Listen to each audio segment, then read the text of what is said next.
Right, okay, this is a week since we did the video about the pergola squash, the weird pergola squash. I'm not going to do the Italian again, mostly because I've forgotten the piece of paper I've got it written on. This isn't it. This is another one. Oh, this is actually a totally normal squash. Not squash, courgette. Courgette. Okay, this is a totally normal courgette, just the kind of stuff that is a really common seed that you get every year. And here we've got a little tiny one coming down there, who's obviously a female. And we've got some nice male flowers there. And he's all right, but they don't taste very, very good. Here we've got the one of the ones that we've got at the other place. These are the Romesco courgettes. And what you can see in there, we've got a nice male flower, another nice male flower. Oh, and right down there, it looks like a courgette that's not going to make it. So it's not doing so well over here. But anyway, that's not what we're here to talk about. What we're here to talk about is the amazing pergola squash. Okay, now this is the guy that I said I suspected was a night flower, because here we go. And this is happening pretty much every evening now. We tend to sit out here and have a glass of wine or something and a chat around about 6 or 7 o'clock at night. And if you come out here at 4 in the afternoon, there are no flowers. And by the time you've finished having your chat and your glass of wine, you got flowers. But again, and then they don't last long, and they just wind up looking like that. Which is an interesting thing about most white flowers. They're gorgeous to have, but they look rubbish when they're over.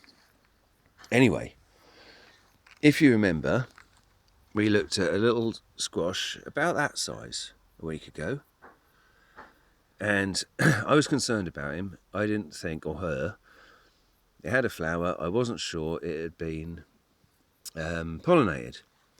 So I got a Q-tip, or a cotton bud, which is really wrong because that's disposable plastic and I should have just used a paintbrush, but I couldn't find my paintbrushes.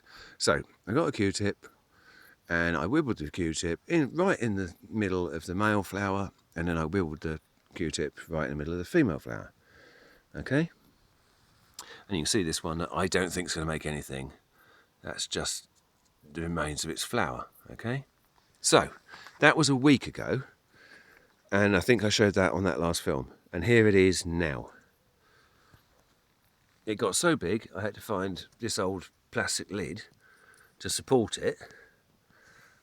There it is joining the plant. I should have brought a tape measure out to do this. And there it is. And there it is. And there it is. And there's some more of it.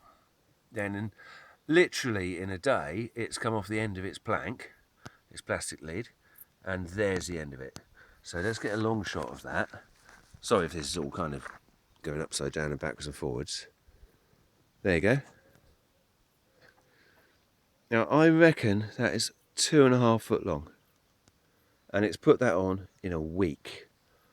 So there, weird pergola squash. And apparently if you grow them on a pergola so that they're hanging down, they'll get easily 3 foot or a metre long. Yeah, that's it. Still lovely, lovely smooth. So to be fair, that's another reason why these would be brilliant for kids to grow, because kids would just find that hilarious. No idea what it tastes like yet. We're probably going to eat it this weekend, and who knows, there might be a follow-up with a recipe. You never know. It might just be a watery squash, just like most squashes are. Here's one that I was hoping was going to make something, but it's really not looking very healthy. So whether we're going to get any more of this plant, I don't know. But there you go.